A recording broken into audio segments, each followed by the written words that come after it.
My sister Lauren's brand launch at an upscale steakhouse cost $3,450. The waiter placed the bill in front of me, not my parents.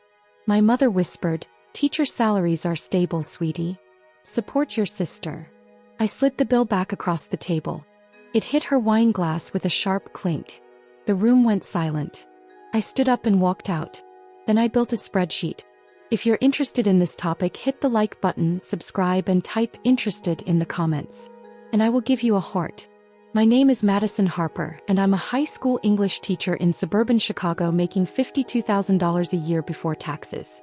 After rent, student loan payments, car insurance, groceries, and the basic costs of existing as a 32-year-old woman trying to build a life, I have about $800 left each month. That's my margin. That's my buffer between stability and crisis. That's the number I protect like it's the last life raft on a sinking ship. My sister Lauren is 26, has never held a job longer than 8 months, and just launched what she calls her lifestyle brand. In reality, it's an Instagram account with 3,000 followers where she posts photos of herself in expensive clothes our parents buy her, captioned with generic inspirational quotes about manifestation and living your truth. She has no product, no service, no business model. Just vibes and a ring light and the unshakable conviction that she deserves success simply for existing beautifully. My mother Susan spent my entire childhood telling me I was the responsible one, like it was a compliment, like it was something to be proud of instead of a life sentence. My father David called me his little rock, which I now understand meant the person who holds everything together while everyone else falls apart and nobody thanks her for it. And for 10 years I believed them. I believed that being the strong one, the reliable one, the one who paid for everyone else's emergencies meant I was valued. I believed I was earning something. Respect maybe. Love definitely. A place in the family that was secure and unshakable. I was wrong. The realization didn't come all at once. It came in small moments over years. The birthday where my parents spent 45 minutes on the phone with Lauren about her latest crisis and forgot to call me until 3 days later. The Christmas where Lauren got a designer handbag and I got a gift card to Target. The family dinner where my promotion to department head was mentioned for 30 seconds before the conversation pivoted to Lauren's new apartment and stayed there for an hour. Each moment was small enough to dismiss. Small enough to justify. She needs more support right now. He's going through something. He's sensitive. You're strong, you understand. But small wounds accumulate. They compound. And one day you look down and realize you're bleeding out from 1,000 paper cuts you didn't think mattered. The Monarch Steakhouse is the kind of place that smells like truffle oil and quiet money. The kind where the menu doesn't list prices because if you have to ask, you can't afford to be there. The waiters wear white gloves. The stemware is crystal. The floors are polished hardwood that clicks under expensive heels. It's the kind of place my parents take Lauren to celebrate her achievements. And the kind of place they'd never think to take me because teachers don't need fancy dinners. We need practical things like sensible cars and retirement contributions. Lauren had rented out a private dining room for what she called her brand launch celebration. The invitation had come via text message 3 days prior. Big announcement dinner Saturday. Monarch at 7. Dress nice. Can't wait to celebrate with my favorite people. No mention of who was paying.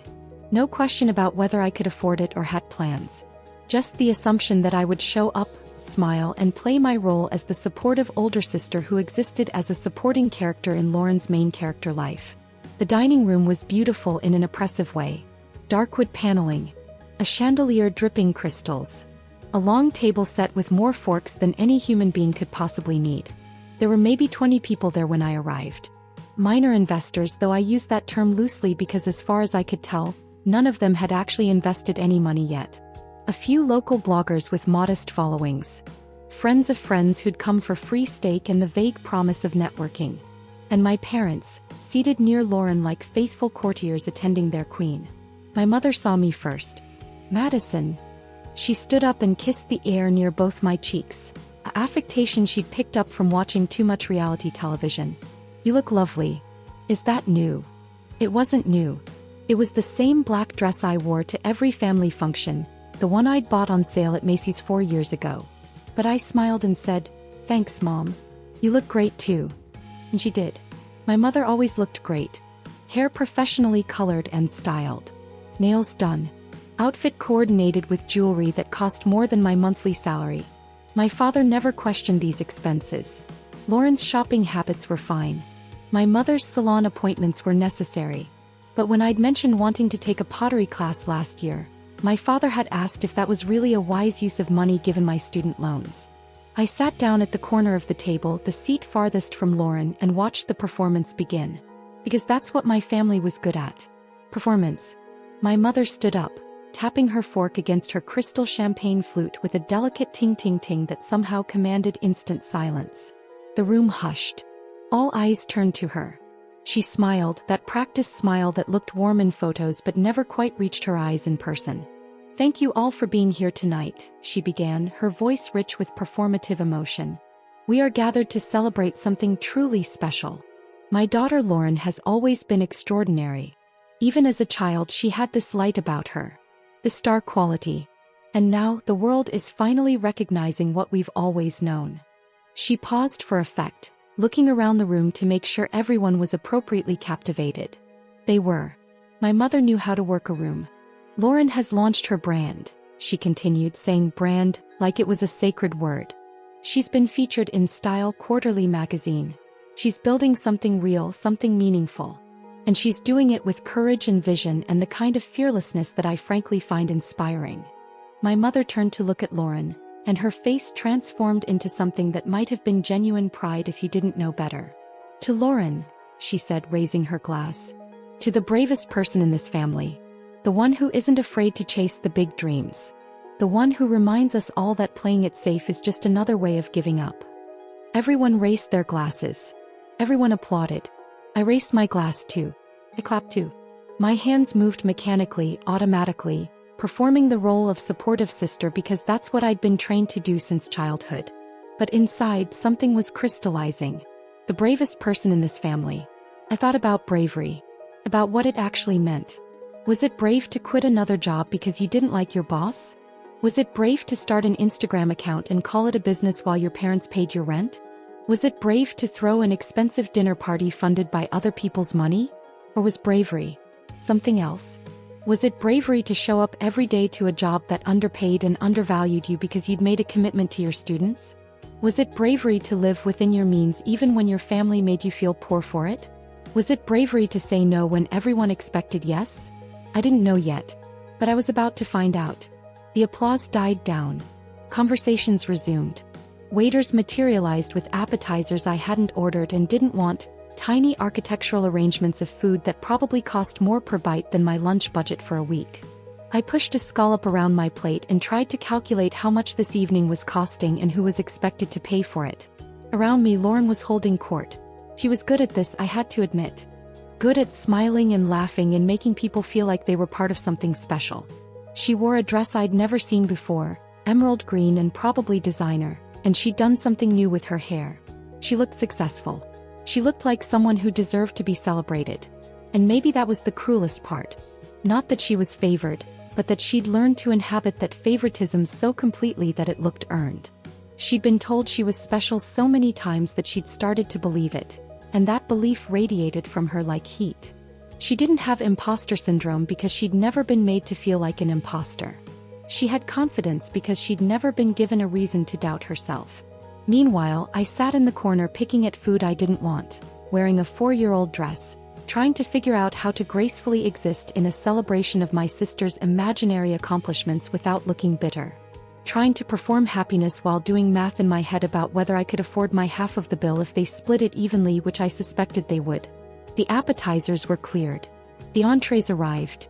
I'd ordered the cheapest thing on the menu, a chicken dish that was still $35, which was more than I typically spent on groceries for 3 days. My father ordered the dry-aged ribeye. My mother got the lobster. Lauren got the lamb chops and barely touched them, too busy talking to her potential investors about her vision and her aesthetic and her brand values. I ate my chicken. It was delicious in a way that made me angry. I didn't want it to be delicious. I wanted it to be mediocre so I could feel justified in resenting this entire evening. But it was perfectly cooked and seasoned, and I hated that I was enjoying it even as I was calculating its cost and adding it to the running total in my head. Dessert came. Some elaborate thing with gold leaf that definitely wasn't edible but looked impressive in photos, which I suppose was the point. Lauren took 17 pictures of hers before taking a single bite. She posted 3 of them to Instagram before the plates were cleared, each with a slightly different caption about gratitude and abundance and living in alignment.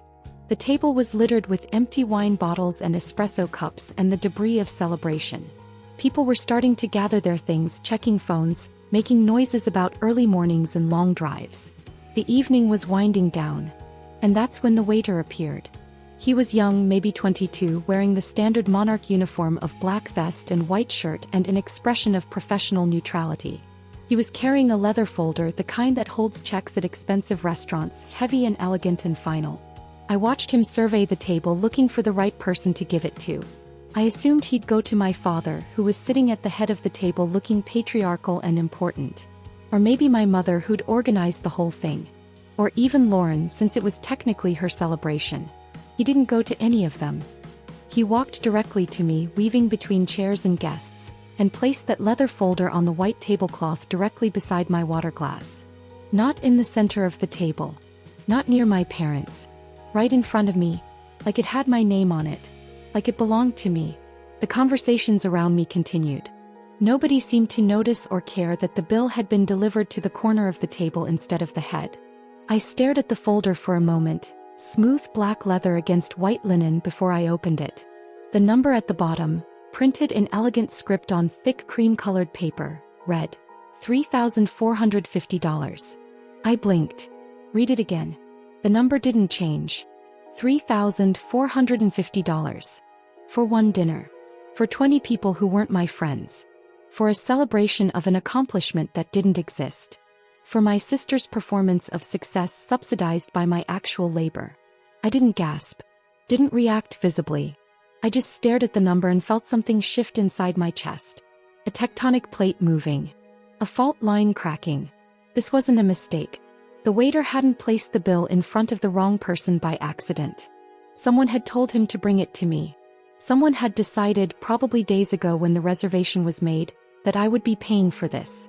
That I would see the total and swallow my shock and pull out my credit card and handle it, because that's what I did. I handled things. My mother's hand appeared on my arm. I hadn't heard her get up or move, but suddenly she was beside me, leaning close, her breath smelling of expensive Merlot and mint. Her fingers pressed into my forearm, not quite painful but firm enough that I couldn't easily pull away. "Teacher salaries are stable, sweetie," she whispered, her voice so quiet that only I could hear it. Her tone was gentle, reasonable, the voice you'd use to explain something obvious to a child. "You have benefits. Job security. You can handle this. Lauren is in a vulnerable place right now, building something from nothing. We need to support her. Family supports family. It's the least you can do. The least you can do." For words that contained an entire philosophy. An entire system of debts and obligations and unspoken rules that I'd been living under for a decade. The least you can do after everything we've sacrificed for you. The least you can do since you're not the one chasing dreams. The least you can do because you're stable and boring and your life is small enough that you can afford to subsidize ours. I looked at my mother's hand on my arm. At her perfectly manicured nails, painted a deep red that probably cost $40 at a salon I'd never been to because I did my own nails at home with drugstore polish. I looked at her face, arranged in an expression of gentle expectation, confident that I would comply because I always complied. And then I looked at the bill again. $3,450. That was more than half my monthly take-home pay. That was the cost of fixing my car's transmission last year, an emergency that had nearly wiped out my savings. That was 3 months of groceries. That was the vacation I'd been saving for, the one I'd been planning for 2 years, the trip to Seattle I'd been promised I could take with Jacob to visit his family. That was my life, reduced to a number on cream-colored paper, considered less important than my sister's aesthetic. Something inside me that had been bending for 10 years finally snapped. Not loudly, not dramatically, just a quiet, clean break. Like a bone fracturing under weight it was never meant to carry. I didn't scream, didn't argue, didn't explain or justify or defend. I simply closed the leather folder, the soft sound of paper against paper impossibly loud in my ears. I placed my fingertips on the smooth surface and I slid it across the white tablecloth. Fully.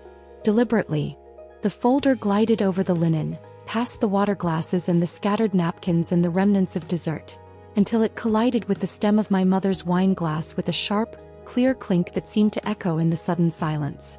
The entire room went quiet. Not the polite pause between courses. Not the natural lull in conversation. The suffocating vacuum that follows something breaking. The kind of silence that makes people look up from their phones and stop mid-sentence and turn to see what just happened. My mother stared at the folder resting against her glass. Her face went through several expressions in rapid succession. Confusion, then comprehension, then shock so complete it looked like a mask. Her hand was still on my arm but the grip had loosened, fingers gone slack. Beside her, my father had frozen mid-conversation with one of the investors, his mouth slightly open, his eyes wide. Lauren had stopped scrolling through her phone and was looking at me with an expression I'd never seen before. Not anger. Not even understanding.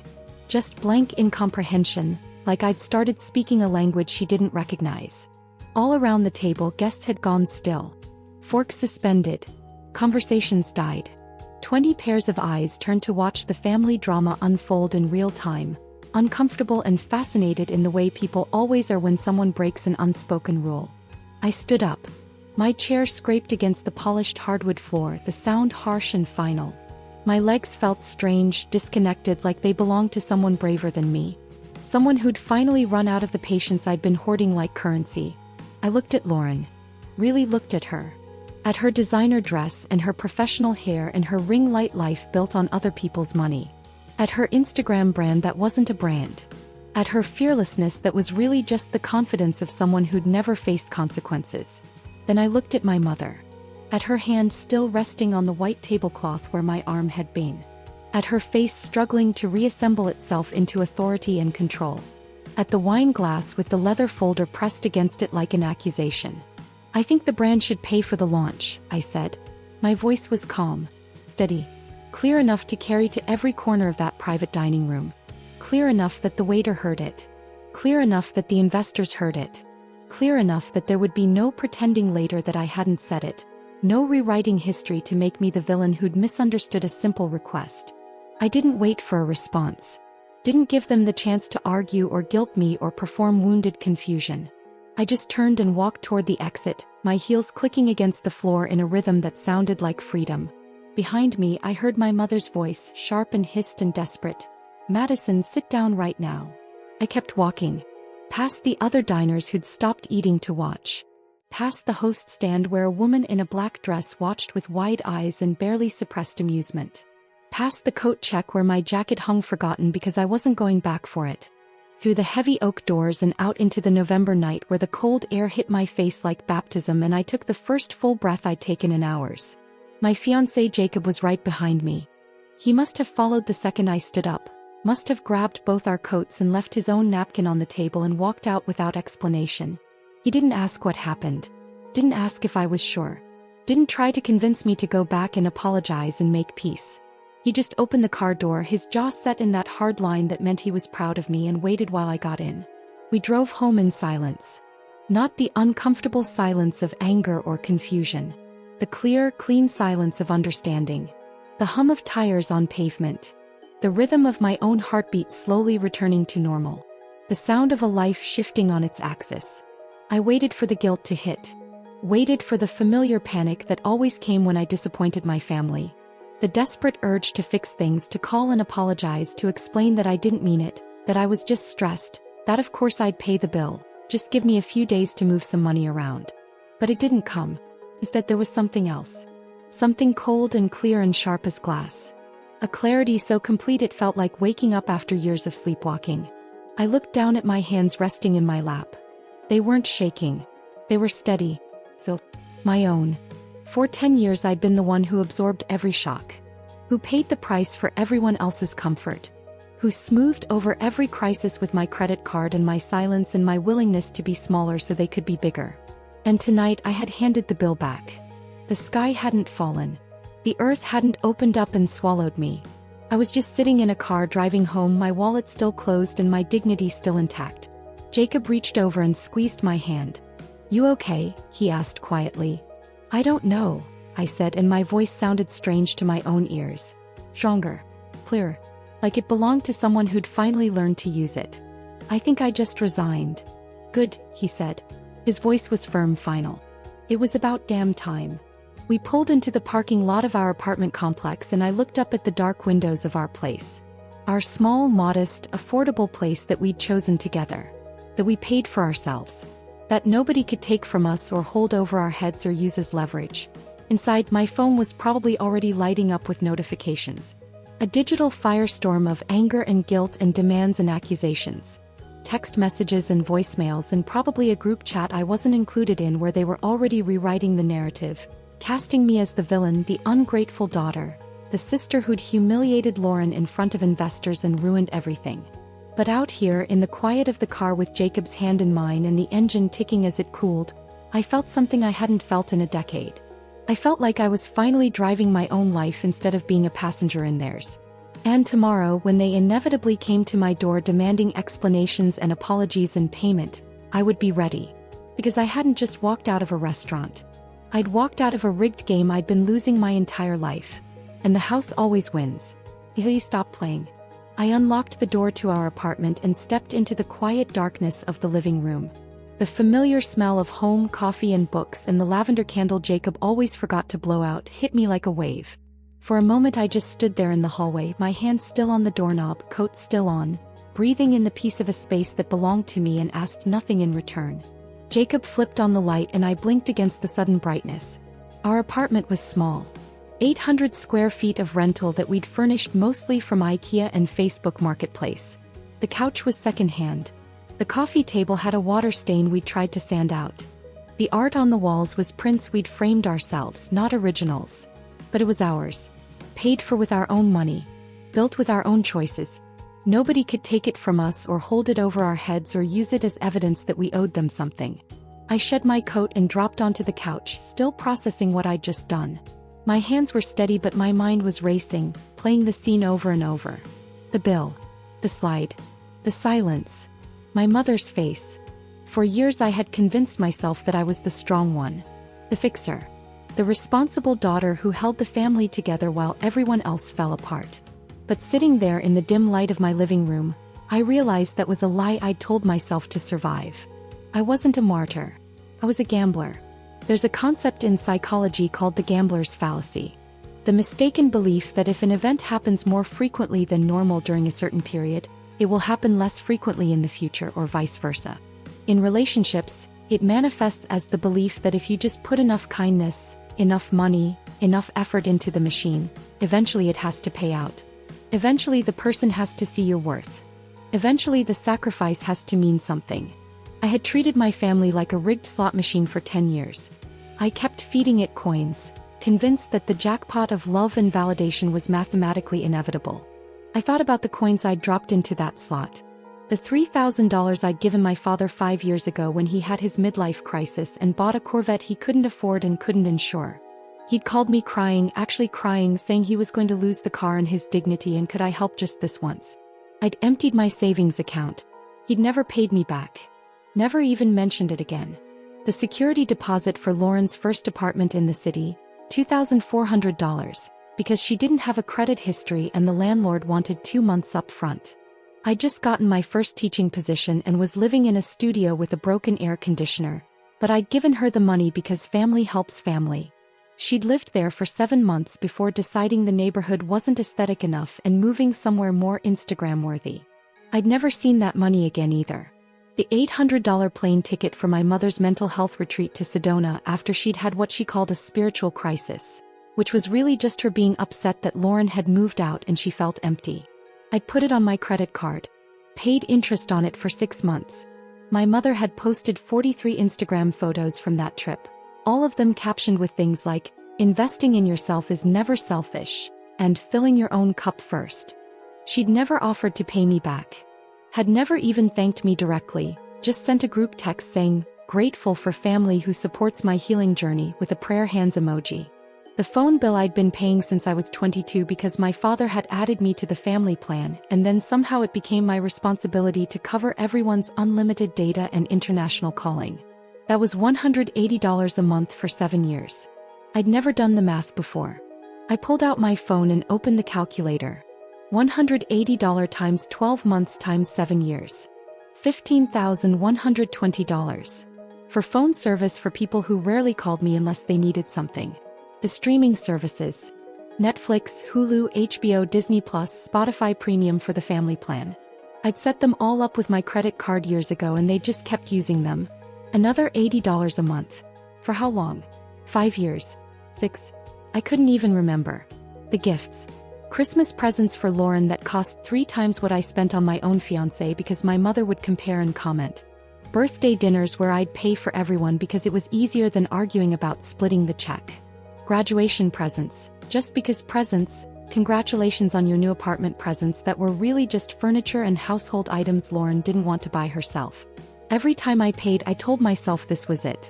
This was the last coin. This was the one that would make them see me.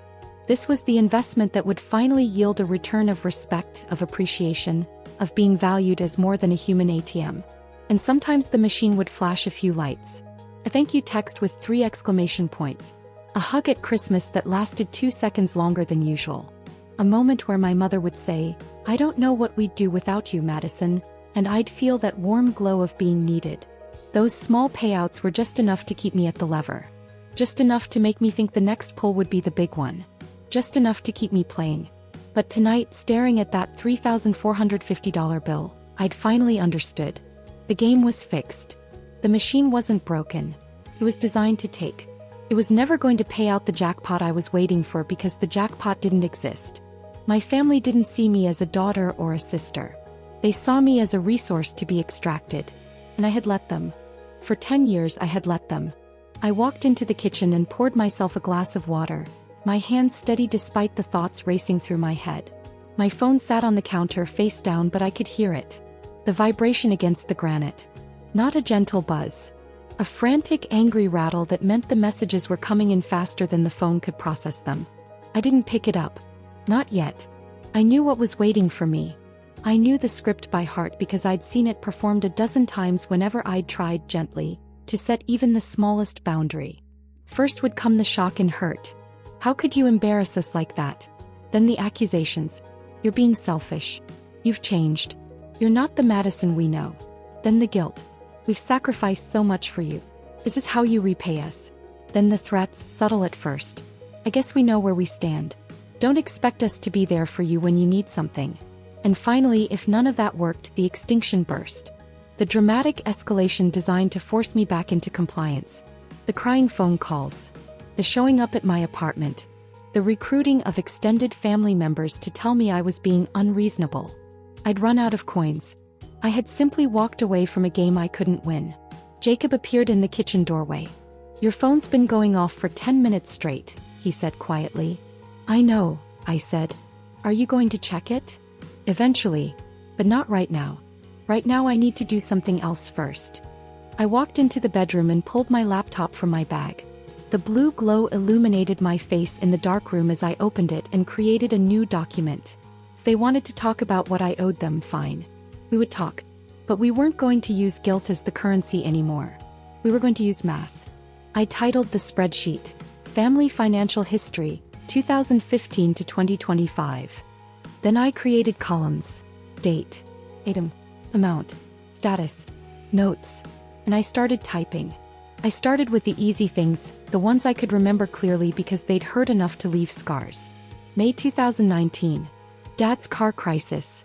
$3,000. Never repaid. August 2020. Lauren's security deposit. $2,400. Never repaid. October 2021. Mom's Sedona trip. $800. Never repaid. The numbers added up quickly. Too quickly. A column of black ink that told the story of my own financial stagnation in reverse. Every month I'd wondered why I couldn't save more, why I couldn't build the kind of cushion my financial advisor recommended, why I felt like I was running in place. Here was the answer. Here was where my future had gone. But as I typed, searching through old bank statements and credit card bills, I realized the money was only half the debt. The tangible half. The part that could be calculated and recorded and proven. There was another cost. One that didn't show up on statements but had been extracted from me just as surely. I created a new tab in the spreadsheet and titled it, The Ghost Ledger. This was for the things that didn't have receipts but had cost me everything anyway. The night I'd missed my own anniversary dinner with Jacob. The reservation I'd made 3 months in advance at the restaurant where we'd had our first date, because Lauren had called sobbing about a panic attack before a casting call. I'd spent 4 hours on the phone talking her down, listening to her spiral about her body and her talent and whether she was good enough. By the time she'd calmed down, the restaurant had given away our table. Jacob had said it was fine. It wasn't fine. Cost. One irreplaceable memory. The weekend I'd spent cleaning out my father's garage, 2 full days of sorting through decades of accumulation, because he'd said he couldn't face it alone. It was too overwhelming, he needed my help. I'd canceled plans with friends. I'd rearranged my grading schedule. I'd spent 16 hours in the heat organizing tools and old furniture and boxes of junk he couldn't let go of. When I'd finished, exhausted and covered in dust, I'd found him inside watching football. He'd looked at the clean garage and said, "Looks good. You missed a box in the corner." He'd never said thank you. Cost. 2 days of my life I'll never get back. The time my mother had called to congratulate me on my promotion to department head, a position I'd worked toward for 6 years, and spent exactly 90 seconds on that topic before pivoting to a 40-minute monologue about Lauren's new haircut and whether it made her face look too round. I'd held the phone away from my ear and stared at my promotion letter while my mother described layers and highlights and face-framing pieces. Cost. The death of hope that my achievements would ever matter as much as Lauren's appearance. The Christmas where I'd bought thoughtful, personal gifts for everyone. A first-edition book for my father who loved Hemingway. A cashmere scarf for my mother in her favorite color. A vintage camera for Lauren who'd mentioned wanting to get into film photography. I'd spent hours shopping, wrapping, writing cards. My gift from them had been a Visa gift card for $50 with a printed note that said, "Treat yourself." Cost. The understanding that I was worth less effort than a trip to the grocery store. I typed until my fingers ached. I listed every swallowed apology for things I hadn't done wrong. Every time I'd been the designated driver while everyone else got drunk. Every therapy session where I'd played therapist to my mother's complaints about my father while paying a real therapist to help me process my family. Every boundary I'd tried to set that had been steamrolled. Every time I'd been told I was too sensitive, too serious, too rigid, too much or not enough. I was building a balance sheet of grief. An accounting of the invisible labor of being the responsible child in a family that confused responsibility with servitude. And the total was staggering. I wasn't just in the red. I was bankrupt. The spreadsheet glowed on the screen in front of me, columns and rows of evidence that I hadn't been imagining it, hadn't been keeping score unfairly, hadn't been selfish for feeling used. Here was the proof. Here was the data. Here was 10 years of my life converted into numbers that couldn't be argued with or explained away. "Hey," Jacob said from beside me, his voice pulling me back to the present. I hadn't heard him come into the bedroom. "Look at this." He held up his phone, zoomed in on a photo. It took me a moment to understand what I was seeing. It was the receipt from the restaurant. The $3,450 bill. He must have taken a picture of it before I'd slid it across the table. But he was focused on a section I'd missed in my shock and anger. There, in small print below the food items and the wine, was a line I hadn't seen. "Private room deposit, future event hold. $1,500. I squinted at the screen. "What is that?" "I don't know," Jacob said, his voice tight. "But it's dated for next month." My stomach dropped. I grabbed my phone, ignoring the 43 notifications screaming for attention, and called the Monarch. It was late, almost 11, but restaurants like that had managers on duty 24/7 to handle the needs of their wealthy clientele. A woman answered on the third ring, her voice professionally pleasant. "The Monarch, how may I assist you?"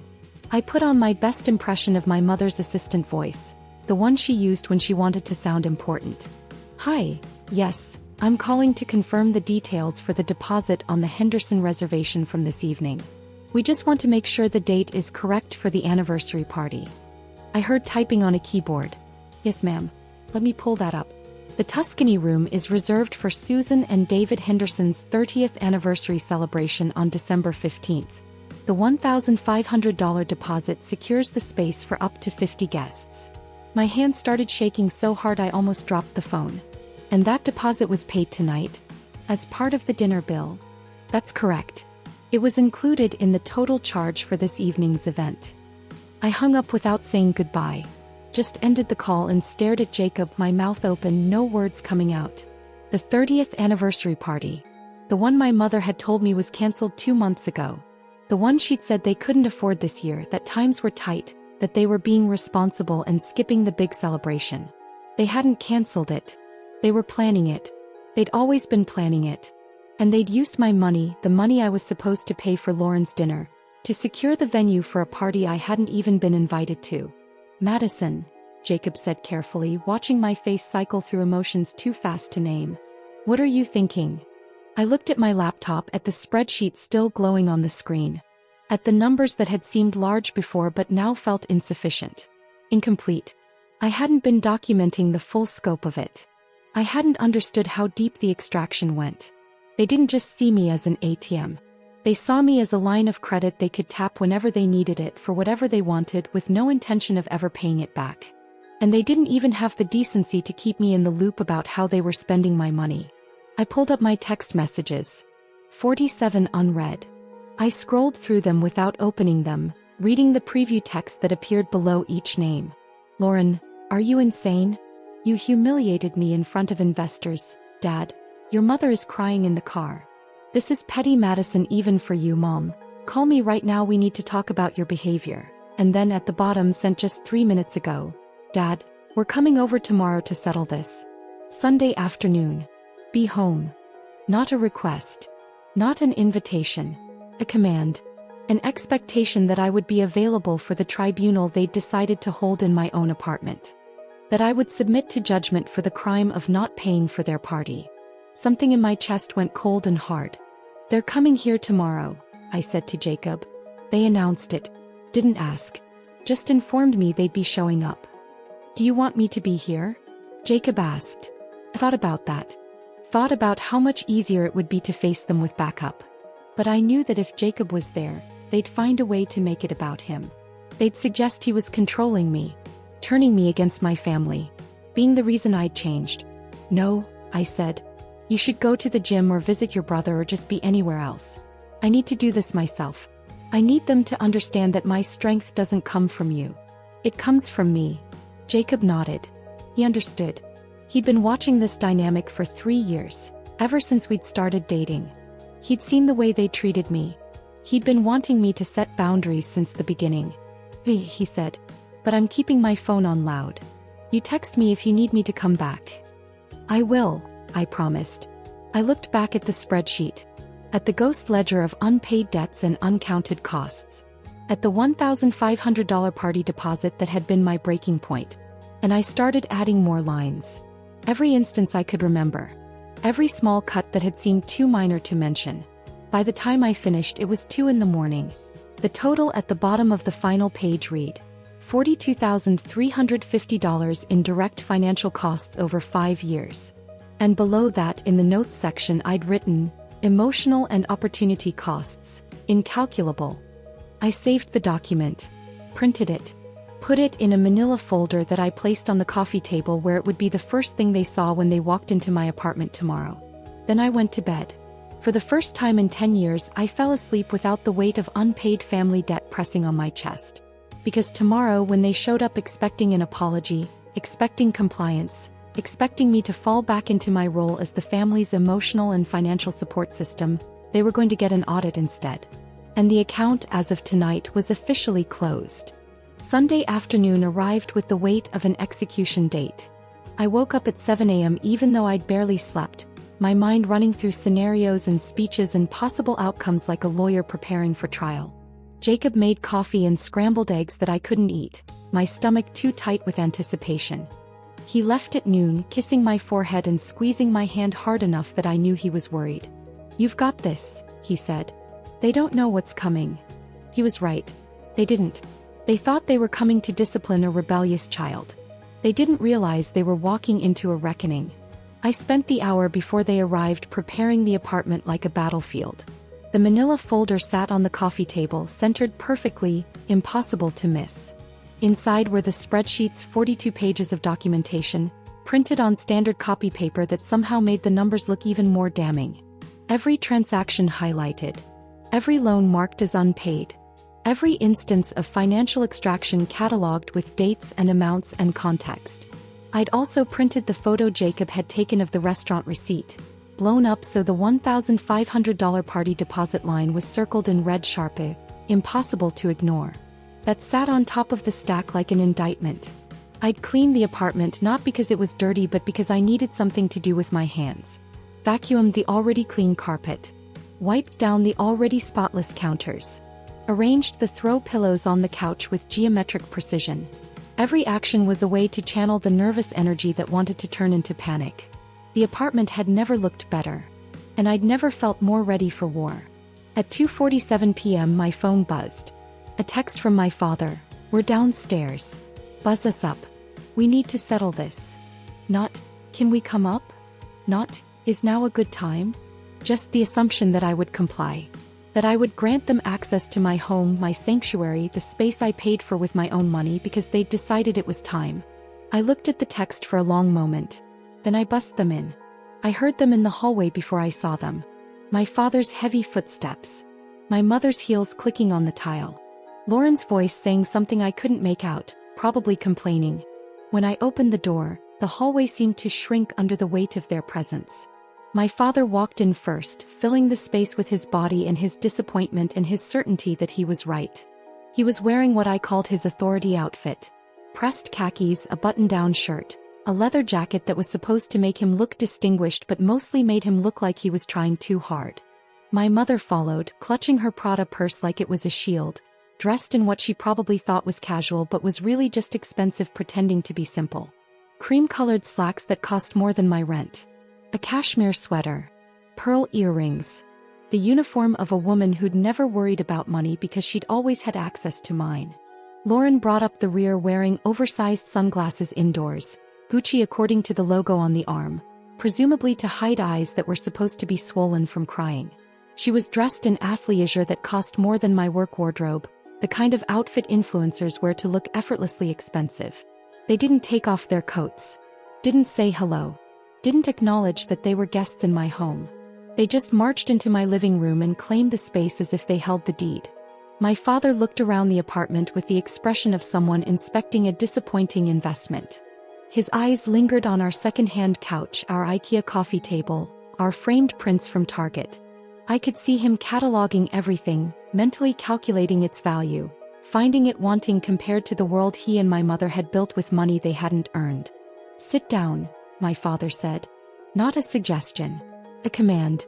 The same tone he'd used when I was 7 and had tracked mud through the house. I sat in the armchair facing the sofa, the one piece of furniture in our apartment that was actually nice because Jacob's grandmother had given it to us when she downsized. I placed my hands on the armrests, feeling the worn velvet under my fingers, grounding myself. The manila folder sat on the coffee table between us like a landmine waiting to be triggered. "We are going to reset," my mother began, perching on the edge of the sofa with the rigid posture of someone who'd taken deportment classes. Her voice was tight, controlled, vibrating with restrained anger. "You have lost your way, Madison. Tuesday night was a disgrace. An absolute disgrace. You embarrassed your sister in front of important people. You disrespected your father and me. You made a scene that people are still talking about." She paused, letting the weight of my sins hang in the air. "I've never been so humiliated in my life.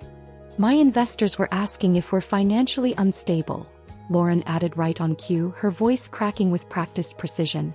"Do you have any idea how hard it is to get funding when your own sister publicly implies you're a charity case? You could have ruined everything I've been building." I almost laughed. Everything she'd been building. As if posting filtered photos and inspirational quotes required construction. As if her lifestyle brand was architecture instead of performance. But I didn't laugh. I just watched them perform their rehearsed script, these 3 people who shared my DNA but had never really known me. "We are willing to move past this," my father interrupted, holding up a hand to silence Lauren the way a king might silence a courtier. He looked at me with that familiar mixture of sternness and pity, the expression that said "I'm disappointed but I still love you," which really meant you failed to meet my expectations but I'm gracious enough to give you another chance. "We know you've been under stress. Maybe you're jealous of Lauren's success. Maybe you're feeling left behind. We understand that. Teaching is a noble profession but it's not glamorous. It's easy to feel overlooked when your sister is building something exciting. He leaned forward, his hands clasped between his knees, the posture of a man being reasonable. We forgive you for that. We understand. But you need to apologize. You need to pay the bill you walked out on. And you need to make this right. Family takes care of family, Madison. That's how this works. I looked at them. Really looked at them. For years, decades even, this tribunal would have terrified me. I would have been crying by now, begging them to understand, desperate to prove I wasn't the bad daughter they were describing. I would have been apologizing for things I hadn't done wrong, promising to be better, agreeing to pay the bill, and probably throwing in an extra $1,000 as penance for my sins. But today, sitting in my apartment on my furniture paid for with my money, the fear was gone. Burned away by the cold fire of the spreadsheet sitting between us. In its place was something else. Something clearer. Colder. The detachment of an auditor reviewing a failing company's books and deciding it was time to pull the funding. They weren't my family in this moment. They were bad investments trying to secure another round of financing from a venture capitalist who'd finally read the quarterly reports and realized the money was never coming back. "Are you finished?" I asked. My voice was soft, flat, empty of the emotion they were expecting. Designed to provoke. My mother's perfectly shaped eyebrows drew together. "We're finished when you apologize," she said sharply. "When you acknowledge what you did and commit to making it right." I didn't apologize. I didn't scream or cry or defend myself. I just reached forward and tapped my finger once on the manila folder. The sound of my nail against the cardstock was the only noise in the suddenly tense room. "I'm not here to apologize," I said, each word deliberate and clear. "I'm here to review the accounts." The air in the room changed. Shifted. Like the pressure drop before a storm. They felt it, this subtle recalibration of power. They'd walked in expecting a child to discipline and were just beginning to realize they were sitting across from an auditor with a file full of evidence. My father's confident expression flickered. My mother sat up straighter, her hands tightening on her purse. Lauren took off her sunglasses, confused, revealing eyes that were dry and clear and definitely not swollen from crying. They thought they'd written the script for this meeting. They didn't realize I'd torn up their pages and written new ones. I opened the manila folder. The sound of paper sliding against paper was unnaturally loud. I picked up the first document, the blown-up photo of the restaurant receipt, and held it up so they could all see it clearly. Item 1, I read aloud, my voice completely devoid of inflection, like I was reading a grocery list. Dry-aged ribeye, medium rare. $85. Item 2, bottle of Veuve Clicquot. $400. Item 3, truffle fries. $18. Madison, stop this right now, my mother hissed, leaning forward. You're being ridiculous. Childish. I didn't stop. I moved my finger down the receipt to the line circled in red. Item 4, I continued, looking up to meet her eyes directly. Private room deposit. Future event hold. $1,500. I paused, letting the words settle into the space between us like stones dropping into still water. I called the restaurant, Mom. They were very helpful. They confirmed the reservation. The Tuscany room for your 30th anniversary party on December 15th. The one you told me was canceled 2 months ago because you were too broke to celebrate. The one you said times were tight and you were being responsible. The color drained from my mother's face like someone had pulled a plug. My father shifted uncomfortably, suddenly finding the pattern on my second-hand rug absolutely fascinating. Lauren stopped mid-breath and looked at our parents, her expression shifting from performative hurt to genuine confusion.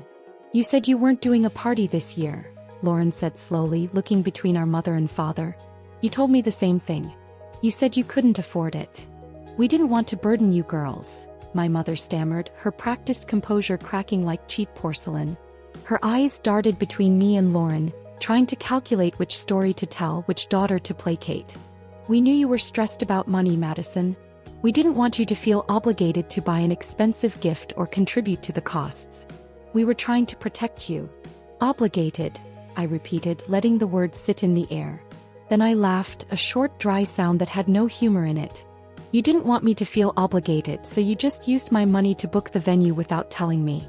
That's fascinating logic, Mom. Really fascinating. I picked up the second stack of papers. The spreadsheet. The accounting of my financial destruction. 5 pages, single-spaced, every line a small death I'd died to keep them comfortable. I fanned the pages out on the coffee table like I was dealing cards. "This," I said, pointing to the columns of numbers, "is an audit of the last 5 years. A comprehensive review of the accounts." I started reading, my finger moving down the list. Lauren's rent 2019. $2,400. Status, never repaid. Dad's DUI lawyer fees 2020. $5,000. Status, never repaid. Mom's mental health retreat to Sedona 2021. $800. Status, never repaid. Phone bill, family plan 2018 to present. $180 per month for 7 years. That's $15,120. Status, still paying. My voice was steady, clinical, the tone of someone reading lab results. Streaming services for the family. Netflix, Hulu, HBO, Disney+, Spotify Premium. $80 per month for 6 years. That's $5,760.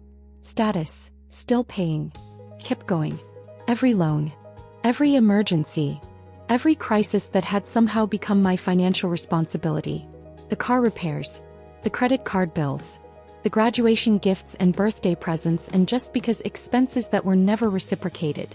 My father's face had gone from its normal ruddy color to an alarming shade of red. "We raised you," he said, his voice rising. "We fed you and clothed you and put a roof over your head for 18 years. You owe us. This is what family does. We take care of each other." I looked at him. Really looked at him. This man who'd called me his little rock. Who'd taught me that love was something you earned through service. Who'd made me believe that my value was directly proportional to my usefulness. "I don't owe you anything," I said. The volume of my voice didn't rise, but the intensity did. It cut through his bluster like a scalpel through tissue, clean and sharp and final. "You chose to have children. You chose to raise me. That was your responsibility as a parent. Not a loan I'm expected to repay with interest for the rest of my life. I didn't ask to be born. I didn't sign a contract agreeing to fund your lifestyle in exchange for the privilege of existing." I stood up, needing the height advantage, needing to tower over them as they sat on my furniture in my apartment that I paid for with money that should have been building my future. "I realized something this week," I continued. "I'm not a daughter to you. I never was. I'm a venture capitalist. I'm the silent partner you go to when you need a bailout but don't want to give up any equity. I'm the emergency fund you tap whenever you make bad decisions. I'm the insurance policy that pays out whenever you need it without ever requiring you to pay premiums." I pointed to the spreadsheet on the coffee table. $42,350. That's what I have paid into this family in the last 5 years. Do you know what that represents? That's a down payment on a house. That's a wedding. That's a car. That's my future liquidated to subsidize your presence. My mother stood up, reaching for my hand, her face arranged in an expression of maternal concern that might have worked on me a week ago. "Madison, please. Let's just talk about this calmly. We can work out a payment plan. We can fix this." I pulled my hand away from hers like she'd burned me. "Step back. Put physical distance between us because that was the only way to make the emotional distance real." "There is no payment plan," I said. Each word was a nail in a coffin I'd been building for 10 years. "The account is closed. The bank is shut down. The ATM is out of service. Whatever metaphor helps you understand, I am done." I pointed to the door. "Get out of my apartment. Leave your key on the table. If you try to use it again, I will change the locks. If you show up here uninvited, I will call the police. If you harass me at work, I will file a restraining order. If you continue to use the phone line or the streaming services, I will cancel them. And if you want to argue about who owes what, I will take this spreadsheet to small claims court and let a judge decide." The silence was absolute. They stared at me like I'd started speaking a language they didn't recognize. Like I'd become a stranger. Maybe I had. Maybe the Madison they knew, the one who absorbed their chaos and paid their bills and swallowed her hurt, had finally died in that restaurant on Tuesday night. And this version, the one standing in front of them setting boundaries and demanding respect, was someone they'd never bothered to meet. My father stood up slowly. His face was still red, but something in his eyes had changed. Recognition, maybe. The understanding that this wasn't a tantrum he could wait out. This was a door closing. "You'll regret this," he said quietly. When you need us, we won't be there. Good, I said. Because when I needed you, you weren't there either. You were too busy needing me. He pulled his key from his pocket, the key to my apartment that I'd given him 3 years ago for emergencies, and placed it on the coffee table next to the evidence of his greed. He didn't look at the spreadsheet, didn't acknowledge the numbers, just set down the key and walked to the door. My mother followed, her composure completely shattered, her careful makeup starting to run as actual tears, not the performative kind, began to fall. She looked at me one more time, opening her mouth like she wanted to say something, but I shook my head. There's nothing you can say that will change this, I told her. Save your words. You'll need them to explain to your friends why your daughter isn't coming to your anniversary party. Lauren was the last to leave. She stopped in the doorway, her expensive sunglasses dangling from her hand, her Instagram-ready face showing an expression I'd never seen before. Something that might have been respect if it wasn't so mixed with resentment. You really did it, she said. You actually said no to them. I did, I confirmed. Was it worth it? She asked. Destroying the family over money? I didn't destroy the family, I said. I just stopped funding the illusion that we were one. She left without another word. The door clicked shut behind her with a sound of finality that echoed in my bones, in my blood, in the space where guilt and obligation used to live. I stood in my living room in the apartment I paid for, surrounded by silence that felt like peace, and I waited for the regret to hit. Waited for the voice in my head that always told me I'd gone too far, been too harsh, needed to fix things. It didn't come. Instead, there was just clarity.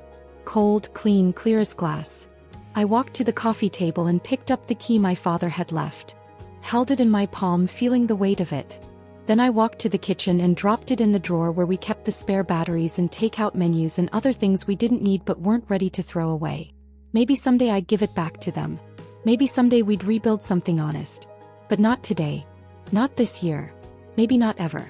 And I was okay with that. Because I'd finally learned the difference between family and people who share your DNA. Family shows up. Family respects boundaries. Family doesn't treat you like an ATM and then act shocked when you close the account. I'd traded my parents and sister for my peace. And sitting there in my quiet apartment, phone silent, door locked, future finally my own, I knew I'd made the right choice. The cost of freedom was high. But the cost of staying would have been everything. The silence in my apartment after they left was the loudest sound I'd ever heard. Not the empty silence of loneliness. The full silence of space finally belonging to me. I stood in the middle of my living room for a long moment, just breathing, listening to the absence of their voices, their demands, their performance of hurt feelings designed to manipulate me back into compliance. My phone sat on the coffee table next to the key my father had left. I picked it up, feeling the weight of it, knowing what was waiting inside. Before I could open it, it started ringing. I answered. How did it go? He asked, his voice tight with concern. They're gone, I said. I told them to leave and they left. Are you okay? I don't know yet, I admitted. But I'm not destroyed. Thought I would be. I thought standing up to them would break something inside me. But I just feel empty. Like I've been carrying something heavy for so long that now that I've put it down, I don't know what to do with my hands. That's normal, Jacob said. You just fired your family. That's not a small thing. No, I agreed. It's not. I'm coming home, he said.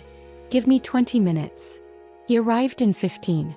Came through the door and pulled me into a hug that lasted long enough that I felt some of the adrenaline start to drain from my system. When he finally let go, he looked at the coffee table where the spreadsheet still sat, pages slightly scattered from where my father had looked at them and then deliberately looked away. Did they try to argue with the numbers? Jacob asked. No, I said. That's the thing. They didn't dispute a single line item. They just justified it. Said I owed them for raising me. Said family takes care of family. Said I was being petty for keeping track. Classic, Jacob said. Abusers never argue with the evidence. They argue with your right to present it. I'd never heard him use that word before. Abusers. It hung in the air between us, heavy and true and uncomfortable. Is that what they are? I asked. What you're describing is financial abuse, Jacob said carefully. Systematically extracting money from you while making you feel guilty for having any. Making you responsible for their choices. Using your sense of family obligation as a weapon. That's not normal family dynamics, Madison. That's exploitation. I sat down on the couch, the word exploitation settling into my chest like a stone. I always just thought I was the responsible one. The one who had it together. I didn't realize I was being used. That's how it works, Jacob said, sitting beside me. They convince you that being used is the same thing as being valued. That being drained is the same thing as being loved. My phone buzzed. Then buzzed again. And again. The messages were starting. I picked it up and looked at the screen. 17 new messages in the 20 minutes since my family had left. I scrolled through them, my thumb moving mechanically, reading the words without opening the messages so they'd stay marked as unread. Aunt Caroline, my mother's sister. Your mother called me crying. What happened? Call me. My father's brother, Uncle Mike. I don't know what's going on, but your dad seems really upset. Family is forever, Madison. Don't burn bridges. My grandmother on my father's side. Very disappointed to hear about your behavior. You owe your parents respect. And then the ones from my parents themselves. Dad, you've made your choice. Don't come crying to us when you need help. You're on your own now. Mom, I can't believe you would treat us this way after everything we've sacrificed. You were always the selfish one. Now everyone can see it. Lauren, hope you're happy. You just destroyed our family because you're jealous of my success. Everyone knows it. I read them all. Felt each one land like a punch. And then I did something I'd never done before. I didn't respond. Didn't defend myself. Didn't explain or justify or try to make them understand. I just put the phone down and let the messages sit there unanswered like bills I had no intention of paying. They're trying to make you feel guilty, Jacob observed, watching my face. I know, I said. It's not working. And it wasn't. Not the way it would have a week ago. A week ago, those messages would have sent me into a spiral of self-doubt and desperate apologizing. I would have called them back, begged them to understand, probably ended up paying the restaurant bill and apologizing for embarrassing them. But today, reading the words selfish and destroyed the family, and on your own now, I just felt tired. Tired of the performance. Tired of the script. Tired of playing a role in their drama where I was always the villain or the savior, never just a person with my own needs and boundaries. What do you want to do? Jacob asked. I thought about that question. What did I want to do? For 10 years, I'd been asking myself what my family needed from me. What they expected. How I could help. What I could sacrifice to keep the peace. I couldn't remember the last time I'd asked myself what I actually wanted. I want to open my banking app, I said finally. I want to see what my account looks like now that the monthly drain has stopped. I pulled out my phone, navigating away from the text messages I wasn't going to answer, and opened my bank account. The numbers on the screen were higher than I'd seen them in years. No phone bill for 4 people. No streaming services for the family. No emergency loans that would never be repaid. No crisis management that somehow always cost exactly as much as I had in my checking account. Just my salary, my expenses, and for the first time in a decade, money left over at the end of the month. Look at this, I said, showing Jacob the screen. This is what my account looks like when I'm not funding 3 other adults' lifestyles. He looked at the balance and let out a low whistle. You could actually save for things now. Build an emergency fund. Take that trip to Seattle we've been planning. We could go to Tokyo, I said, the idea forming as I spoke it. We could go somewhere I've always wanted to go instead of somewhere that makes sense or seems responsible. We could use my money for my dreams instead of their delusions. Jacob smiled, the first real smile I'd seen from him all day. Book it, he said. Book it right now before you second-guess yourself. So I did. I pulled up flight prices to Tokyo, looked at hotels in neighborhoods I'd been researching for 3 years but never seriously considered because I'd always assumed the money would go to some family emergency. I found a hotel in Shibuya with good reviews and availability in April. 2 weeks. A full 2 weeks in a city I'd dreamed about since I was 16. The total cost, including flights and hotel and a reasonable budget for food and activities, was $4,200. Less than the restaurant bill they'd tried to stick me with. Less than the party deposit they'd used my money for without asking. Less than a single year of the phone bill I'd been paying for 7 years. I clicked book and entered my credit card information. And when the confirmation email came through, I felt something I hadn't felt in years. Not guilt for spending money on myself. Not anxiety about what emergency might require that money instead. Just pure, uncomplicated joy. We're going to Tokyo, I said, showing Jacob the confirmation. April 15th through April 29th. 2 weeks. I just spent $4,200 on a vacation for us. That's amazing, Jacob said, pulling me close. That's what you deserve. Adventures. Experiences. A life that's actually yours. My phone buzzed again. Another message. This time from my mother. We need to talk about Thanksgiving. I assume you'll be coming to the family dinner? We can put this unpleasantness behind us. I looked at the message. Then I looked at the Tokyo confirmation. Then I did something that felt radical and terrifying and absolutely right. I typed a response. I won't be coming to Thanksgiving. Or Christmas. Or your anniversary party. I need space from this family to figure out what a healthy relationship with you might look like. Don't contact me unless you're ready to have an honest conversation about boundaries and respect. Until then, I need distance. I hit send before I could second guess it. Jacob read it over my shoulder and squeezed my hand. That's perfect, he said. Clear. Firm. Not mean but not negotiable. The response came within 30 seconds. Mom, you're throwing away your family over money. I hope you can live with that choice. I didn't respond. Just put the phone face down on the coffee table and stood up. I need to do something physical, I said. I need to move or clean or destroy something. I have so much energy and nowhere to put it. Want to go for a run? Jacob suggested. I want to reorganize my closet, I said. I want to go through everything I own and get rid of anything I bought because I thought I should have it instead of because I actually wanted it. I want to make space. So that's what we did. We spent the next 3 hours going through my closet, pulling out clothes I'd bought because my mother said they were flattering or professional or appropriate. The blazers I never wore. The sensible shoes that hurt my feet.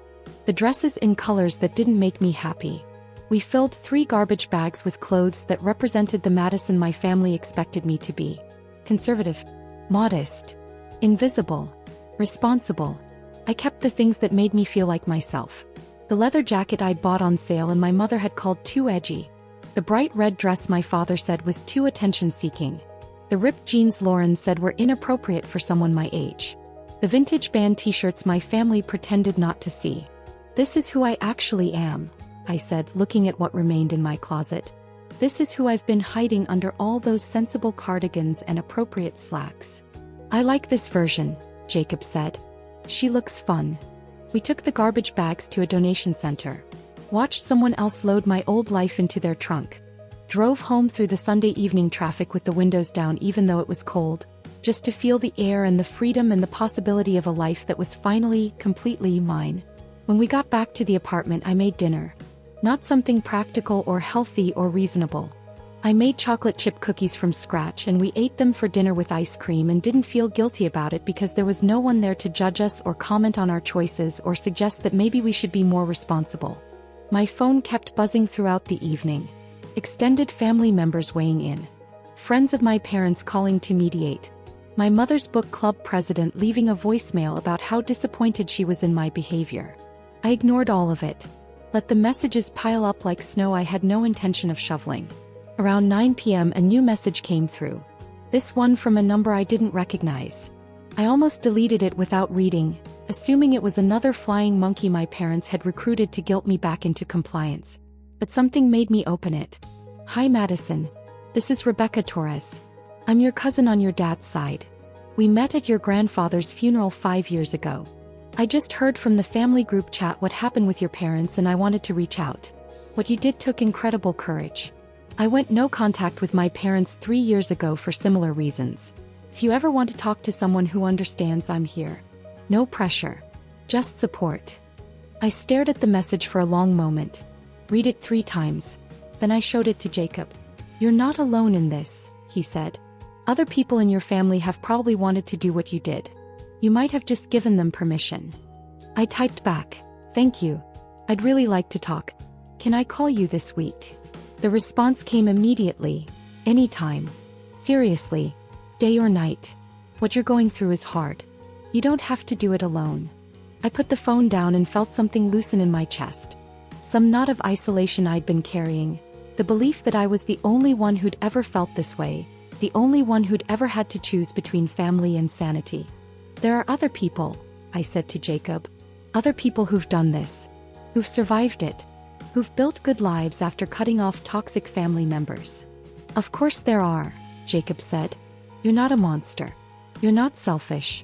You're just a person who finally learned that you can't set yourself on fire to keep other people warm. That night, lying in bed, I did something I hadn't done since I was a child. I made a list of things I wanted. Not things I should want. Not responsible goals or reasonable dreams. Just pure, unfiltered desires. I want to learn Japanese before we go to Tokyo. I want to take a pottery class even if I'm terrible at it. I want to get a tattoo my mother would hate. I want to spend an entire Saturday reading in bed without feeling guilty. I want to buy expensive coffee and not justify it. I want to save for a house that's mine and Jacob's, not worry about having money set aside for my family's emergencies. I want to have children someday and raise them knowing their worth isn't measured by their usefulness.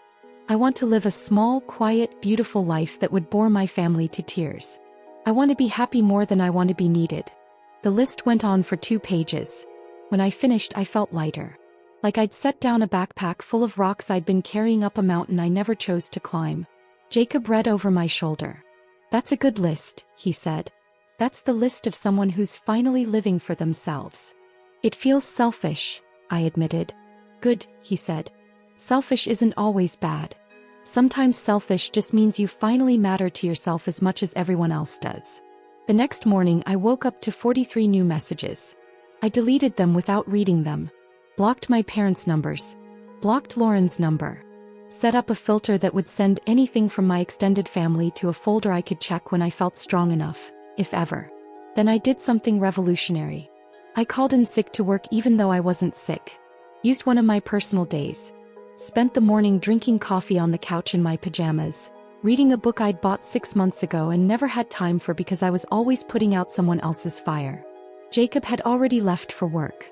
The apartment was quiet and peaceful and mine. No one was going to show up uninvited. No one was going to call with an emergency that required my immediate financial intervention. No one was going to need me to be smaller so they could feel bigger. Around noon my phone rang. A number I didn't recognize. I almost didn't answer, but something made me pick up. Is this Madison Harper? A woman's voice asked.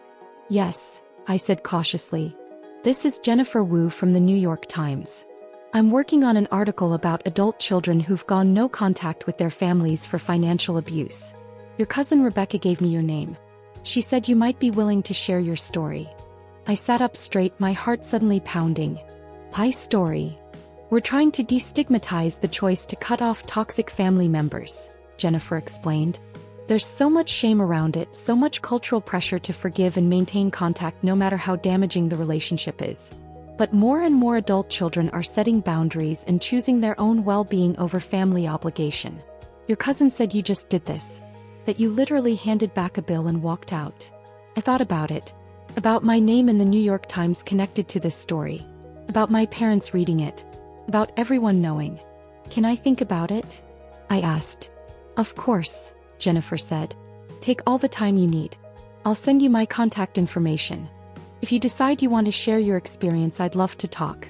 If not, I completely understand. This is your story. You get to decide who hears it. After we hung up, I sat on the couch staring at my phone. My story. My choice. For 32 years, my family had been writing my story. Deciding what role I played, what lines I spoke, how I was supposed to feel about everything. And I'd let them because I didn't know I had any other option.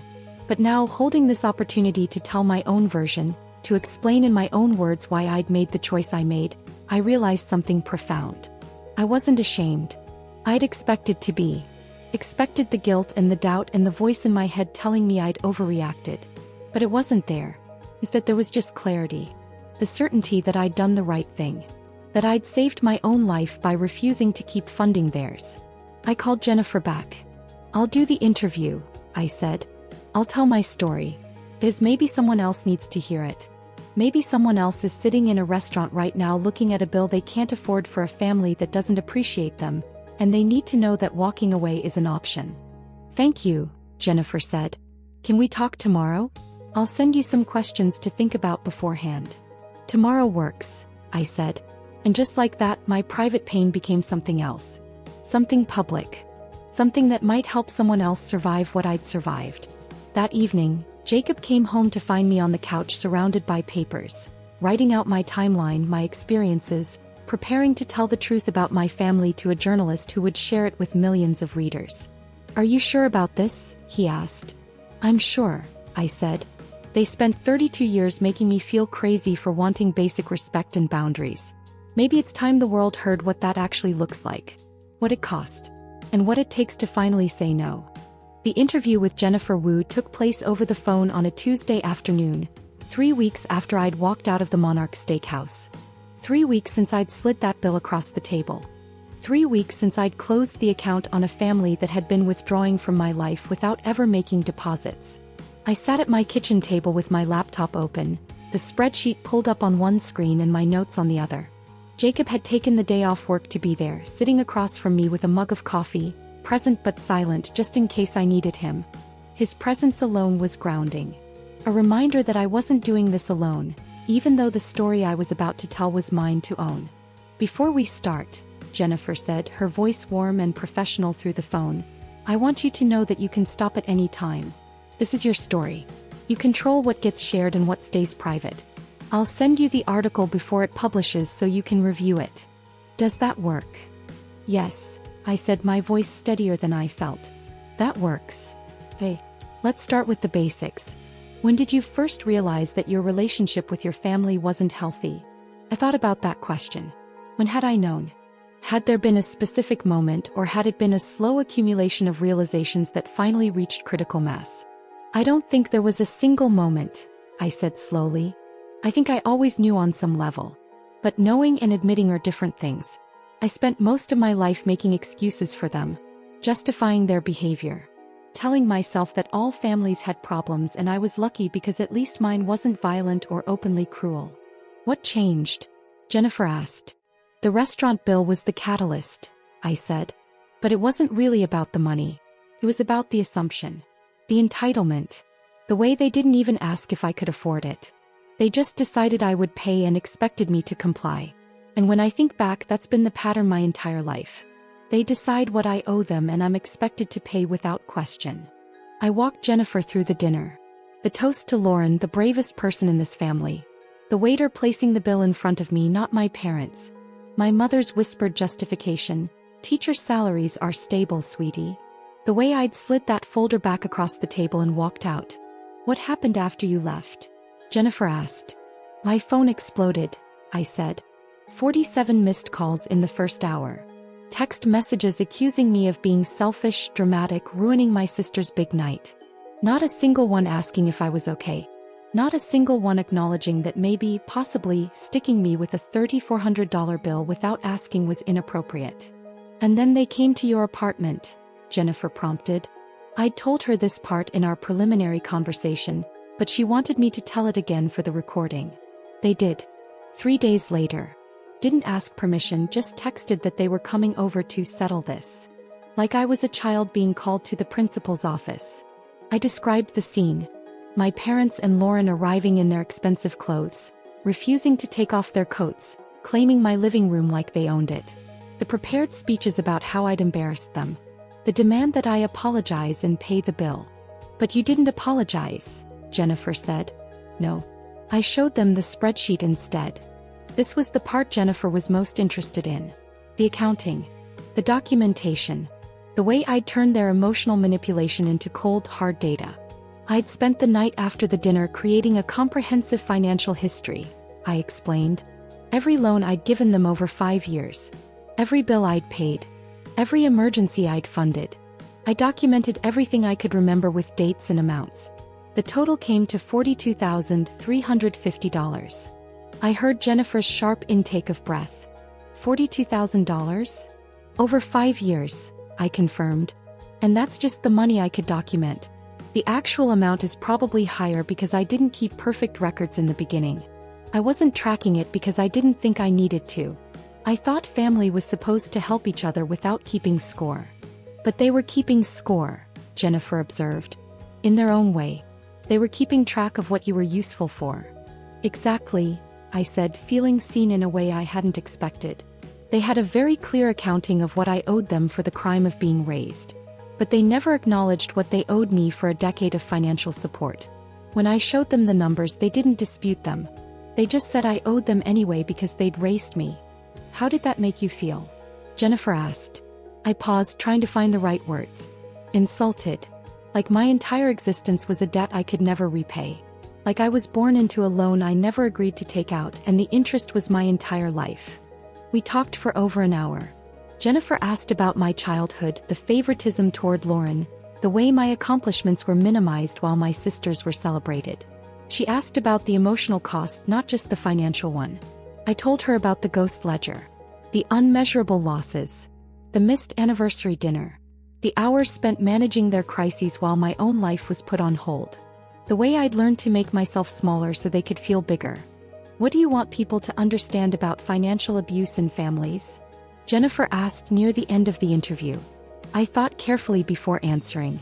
I want people to understand that it's not always obvious. It's not always parents stealing their kids' credit cards or forging signatures. Sometimes it's subtle. It's the expectation that the responsible child will always be the backup plan. It's the guilt trips when you try to say no. It's the way they make you feel selfish for having boundaries around your own money. I took a breath. And I want people to know that you're allowed to stop. You're allowed to close the account. You don't owe your parents unlimited access to your resources just because they raised you. Raising children is a choice parents make. It's not a loan that children have to repay for the rest of their lives. Are you in contact with your family now? Jennifer asked. No, I said. I blocked their numbers after they left my apartment. I've had some contact with extended family members, but my parents and sister no. I told them I needed space and they responded by trying to recruit other people to guilt me back into compliance. So I've gone fully no contact for now. Do you think you'll ever reconcile? I don't know, I said honestly. Right now I can't imagine what that would look like. They'd have to acknowledge what they did. They'd have to take real accountability, not just perform apology to get access to my wallet again. And I don't think they're capable of that. I think they genuinely believe they're the victims in this story. How are you doing now? Jennifer asked. How has your life changed in the 3 weeks since you walked out of that restaurant? I looked around my apartment. At Jacob sitting across from me, supportive and steady. At the Tokyo travel guides on the bookshelf. At the pottery class confirmation email I'd printed and put on the fridge. At the space I'd created by removing people who only took and never gave. I'm doing better than I've done in years, I said. My bank account is higher than it's been since I started teaching. I'm saving money. I'm planning a trip to Tokyo that I never would have been able to afford before because there was always some family emergency that needed my money more. I'm sleeping better. I'm not constantly checking my phone waiting for the next crisis I'm expected to solve. I feel lighter, I continued. Like I've been carrying a backpack full of rocks and I finally set it down. There's grief, absolutely. I'm grieving the family I wish I had. But I'm not grieving the family I actually had because that relationship was killing me slowly and I didn't even realize it until I stepped away. After the interview ended, I sat at the table for a long time just processing. Jacob reached across and took my hand. How do you feel? He asked. Exposed, I said. Vulnerable. Scared that I just made a huge mistake telling my story to a journalist. You told the truth, Jacob said. That's not a mistake. My family is going to lose their minds when they read it, I said. They're going to say I'm lying. They're going to tell everyone I'm exaggerating or making them look bad on purpose. They're going to play victim so hard. Let them, Jacob said. You have documentation. You have evidence. You have a spreadsheet with $42,000 of proof. Anyone who matters will see the truth. The article published 2 weeks later on a Thursday morning. Jennifer had sent me a draft 3 days before and I'd read it with my heart in my throat, seeing my life laid out in black and white, my pain turned into paragraphs. She'd done it justice.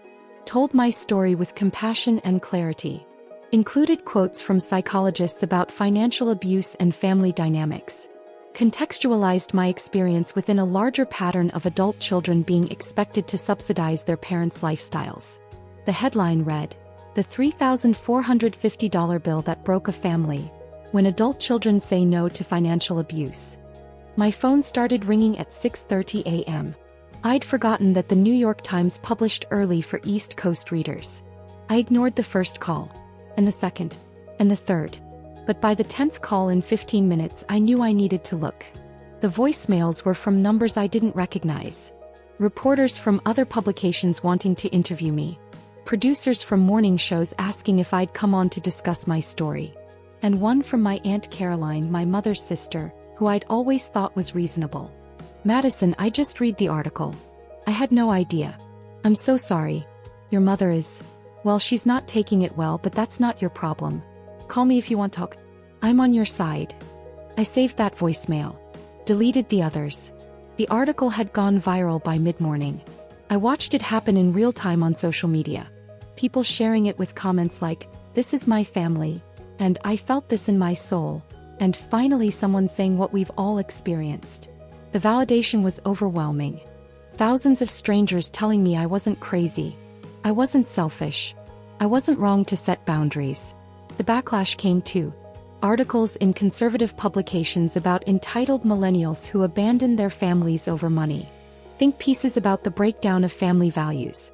Comments from people saying I was ungrateful, that I owed my parents for raising me, that blood is thicker than water. I tried not to read those. Tried to focus on the messages of support, the people sharing their own stories of financial abuse, the adult children who said my article had given them permission to set boundaries they'd been afraid to set. But late at night, lying in bed unable to sleep, I'd pull up my phone and read the hateful comments, letting them confirm every fear I'd ever had about going public. Around noon, my phone rang with a number I almost recognized. I answered without thinking. "You destroyed us." It was my mother's voice, raw and broken in a way I'd never heard before. Not the performed emotion she used to manipulate. Real anguish. Everyone knows now. Everyone. Our friends read that article. Your father's colleagues. The people from church. They're all asking questions. Looking at us differently. "Do you have any idea what you've done?" "I told the truth," I said. "You told a version of the truth designed to make us look like monsters," my mother said. "You made it sound like we used you. Like we didn't love you. Like we're these terrible people who only care about money." "You did use me," I said quietly. "And if you're embarrassed by how that looks when it's written down, maybe that tells you something about your behavior, not about my telling of it." "We raised you," my mother said, and her voice was rising now, hysteria creeping in. "We fed you and clothed you and put you through school. We loved you. And this is how you repay us. By humiliating us in the New York Times. You put a $3,400 bill in front of me without asking," I said. "You used my money to book a party you didn't invite me to. You extracted $42,000 from me over 5 years and never paid back a penny. Those are facts, Mom. If the facts make you look bad, that's not my fault." "I can't believe you're doing this," my mother said. "I can't believe my own daughter would betray me like this." "I'm not betraying you," I said. "I'm just not protecting you anymore. There's a difference." She hung up. I sat there holding the phone, shaking, feeling the weight of what I'd done. I'd gone public. I'd told the world about my family's dysfunction. There was no taking it back now. Jacob found me on the couch an hour later, staring at nothing. "Your mom called," I said. "She said I destroyed them." "Good," Jacob said. He sat down beside me and pulled me close. "They were destroying you slowly. At least this way it's fast and you're the one who survives." The article stayed at the top of the New York Times most emailed list for 3 days. I did 2 follow-up interviews, one for NPR and one for a podcast about family estrangement. I started getting emails from literary agents asking if I'd ever considered writing a book. From therapists asking if they could share my story with clients. From adult children who said reading my article had given them the courage to say no to their own families. A week after publication, I got a letter in the mail. My mother's handwriting on the envelope. I almost threw it away without opening it. But something made me look. Inside was a single sheet of paper. No greeting. No signature. Just 5 words in my mother's distinctive script. "You were always the strong one." I stared at those words for a long time, trying to decode them. Was it an apology? An accusation? An acknowledgement? I showed it to Jacob. "What does this mean?" I asked. "I think it means she finally understands," he said. "That you were strong enough to survive them. And now you're strong enough to survive without them." I put the letter in a drawer. Didn't respond. Didn't need to. The article was my response. The boundaries I'd set were my answer. The life I was building free from their constant extraction was my final word. 3 months after the article published, I was sitting in a pottery class on a Saturday morning, my hands covered in clay, learning to center a bowl on the wheel, when my phone buzzed with a text from a number I didn't recognize. "This is Lauren. Can we talk? Not about money. Not about mom and dad. Just us. I've been doing a lot of thinking since the article. I owe you an apology. A real one." I looked at the message for a long time. At my sister's name on the screen. At the offer of conversation. At the possibility, however small, of something different. I didn't respond right away. Finished my pottery class. Went home. Made dinner. Sat with the weight of the question. Did I want a relationship with my sister? Could there be something real between us if we removed our parents from the equation? I still don't know the answer. But the fact that I get to decide, that I'm not obligated to respond, that I can take my time and choose what I want instead of what they expect, feels like its own kind of freedom. The account is closed. The balance is zero. And for the first time in my adult life, I'm investing in myself instead of subsidizing someone else's dreams. That's not selfish. That's survival. And I'm finally learning the difference. So here's my question for you. Have you ever been treated like an ATM by people who were supposed to love you? Have you ever had to choose between your peace and their comfort? Drop a comment and tell me your story. Tell me about the moment you finally said no. Because I promise you, you're not alone. And if you're still in it, still funding other people's lives while yours gathers dust, this is your permission slip. You can stop. You can close the account. You can walk away. The guilt will try to follow you, but eventually it fades. And what's left is a life that's finally, completely, beautifully yours. 6 months after the article published, I was standing in my apartment surrounded by moving boxes, wrapping dishes in newspaper and wondering if I'd packed enough tape. Jacob was in the bedroom dismantling the bed frame, the sound of his screwdriver against metal providing a rhythmic soundtrack to the biggest decision we'd made since I'd walked out of that restaurant. We were buying a house. Not renting. Not staying in this small apartment that had witnessed my transformation from doormat to boundary setter. Actually buying a house with a yard and a garage and a mortgage that would be ours alone. The down payment sat in our joint savings account, accumulated over 6 months of not funding my family's crises. $28,000. More money than I'd ever saved in my life. More money than I'd thought possible for a high school teacher and a software developer to put together. But when you stop hemorrhaging $42,000 every 5 years, when you stop being the family ATM, when you finally redirect your resources toward your own future instead of someone else's present, the numbers add up fast. Turns out I'd been capable of saving all along. I just hadn't been allowed to. My phone rang. Unknown number. I'd gotten better at ignoring those over the past 6 months. The article had brought waves of attention, people wanting my story, wanting to interview me, wanting me to speak at their events about setting boundaries with toxic family. I'd said no to most of them. Shared my story once more on that podcast and then decided I was done performing my trauma for public consumption. But something made me answer this call. "Madison Harper?" a woman's voice asked. Professional. Clipped. Vaguely familiar. Speaking. "This is Andrea Castellano. I'm a family law attorney in Chicago. I represented a client last year who read your article in the Times. Your story helped her set boundaries with her own family. She specifically cited your spreadsheet method when she came to me asking for help documenting financial abuse for a civil case." I sat down on a half-packed box, suddenly very focused. "Okay. I'm calling because I'm putting together a workshop for adult children dealing with financial abuse from family members. Teaching them how to document, how to set legal boundaries, how to protect themselves financially while navigating complicated family dynamics. I'd like you to be a guest speaker. Share your experience. Show people that it's possible to say no and survive." "I don't know," I said. "I'm not a lawyer. I'm not an expert. I documented what happened to me." "That's exactly why you're qualified," Andrea said. "You're not some distant professional telling people what they should do.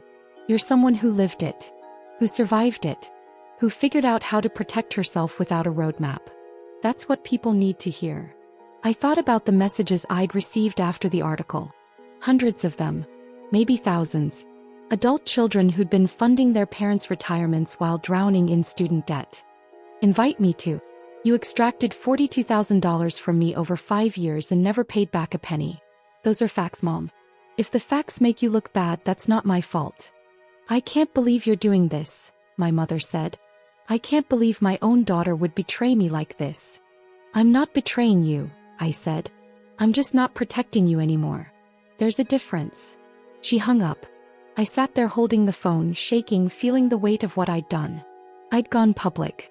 I'd told the world about my family's dysfunction. There was no taking it back now. Jacob found me on the couch an hour later, staring at nothing. Your mom called, I said. She said I destroyed them. Good, Jacob said. He sat down beside me and pulled me close. They were destroying you slowly. At least this way it's fast and you're the one who survives. The article stayed at the top of the New York Times most emailed list for 3 days. I did 2 follow-up interviews, one for NPR and one for a podcast about family estrangement. I started getting emails from literary agents asking if I'd ever considered writing a book. From therapists asking if they could share my story with clients. From adult children who said reading my article had given them the courage to say no to their own families. A week after publication, I got a letter in the mail. My mother's handwriting on the envelope. I almost threw it away without opening it. But something made me look. Inside was a single sheet of paper. No greeting. No signature. Just 5 words in my mother's distinctive script. You were always the strong one. I stared at those words for a long time, trying to decode them. Was it an apology? An accusation? An acknowledgement? I showed it to Jacob. What does this mean? I asked. I think it means she finally understands, he said. That you were strong enough to survive them. And now you're strong enough to survive without them. I put the letter in a drawer. Didn't respond. Didn't need to. The article was my response. The boundaries I'd set were my answer. The life I was building free from their constant extraction was my final word. 3 months after the article published, I was sitting in a pottery class on a Saturday morning, my hands covered in clay, learning to center a bowl on the wheel, when my phone buzzed with a text from a number I didn't recognize. This is Lauren. Can we talk? Not about money. Not about mom and dad. Just us. I've been doing a lot of thinking since the article. I owe you an apology. A real one. I looked at the message for a long time. At my sister's name on the screen. At the offer of conversation. At the possibility, however small, of something different. I didn't respond right away. Finished my pottery class. Went home. Made dinner. Sat with the weight of the question. Did I want a relationship with my sister? Could there be something real between us if we removed our parents from the equation? I still don't know the answer. But the fact that I get to decide, that I'm not obligated to respond, that I can take my time and choose what I want instead of what they expect, feels like its own kind of freedom. The account is closed. The balance is 0. And for the first time in my adult life, I'm investing in myself instead of subsidizing someone else's dreams. That's not selfish. That's survival. And I'm finally learning the difference. So here's my question for you. Have you ever been treated like an ATM by people who were supposed to love you? Have you ever had to choose between your peace and their comfort? Drop a comment and tell me your story. Tell me about the moment you finally said no. Because I promise you, you're not alone. And if you're still in it, still funding other people's lives while yours gathers dust, this is your permission slip. You can stop. You can close the account. You can walk away. The guilt will try to follow you, but eventually it fades. And what's left is a life that's finally, completely, beautifully yours.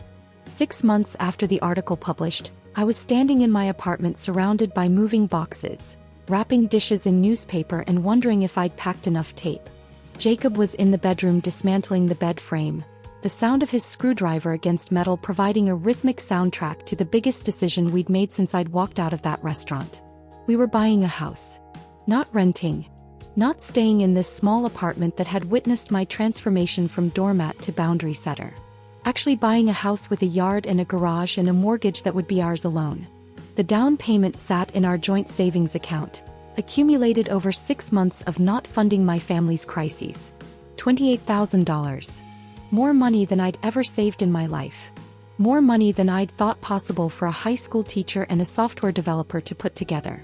But when you stop hemorrhaging $42,000 every 5 years, when you stop being the family ATM, when you finally redirect your resources toward your own future instead of someone else's present, the numbers add up fast.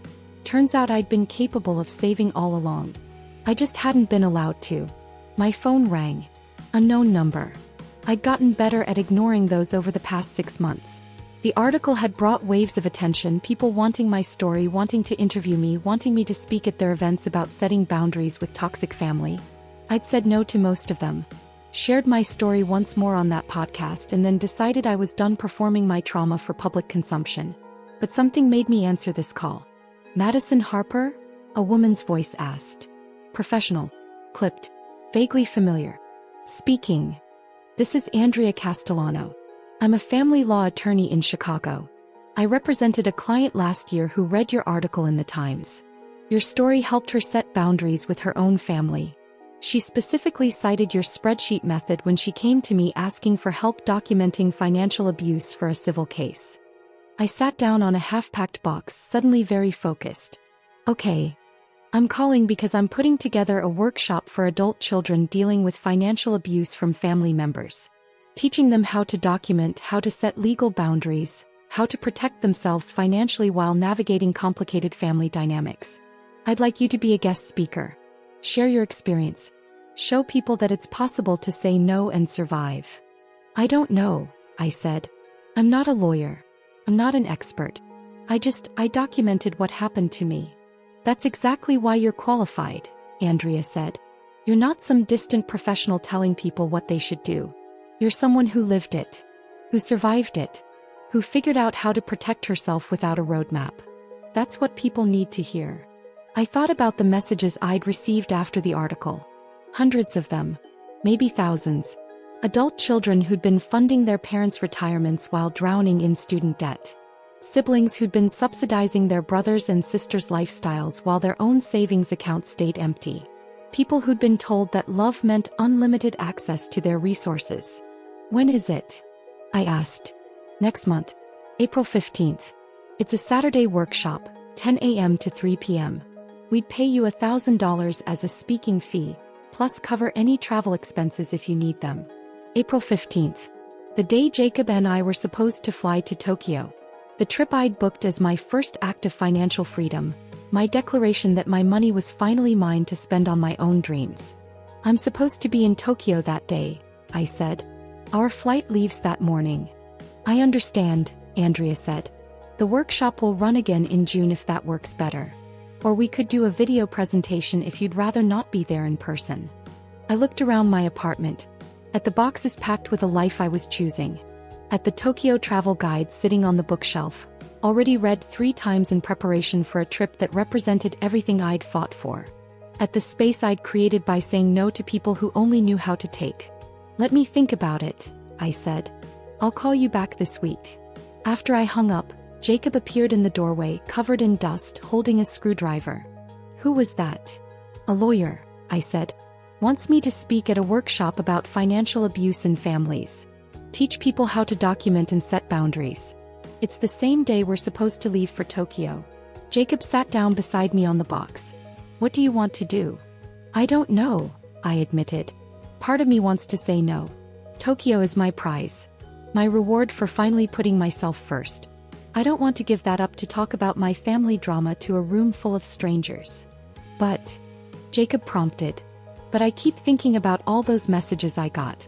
All those people who said my story helped them. Who said they finally felt like they had permission to say no because they saw me do it. What if I could help more people? What if sharing what I learned could save someone from 10 years of what I went through? Those are both good reasons, Jacob said.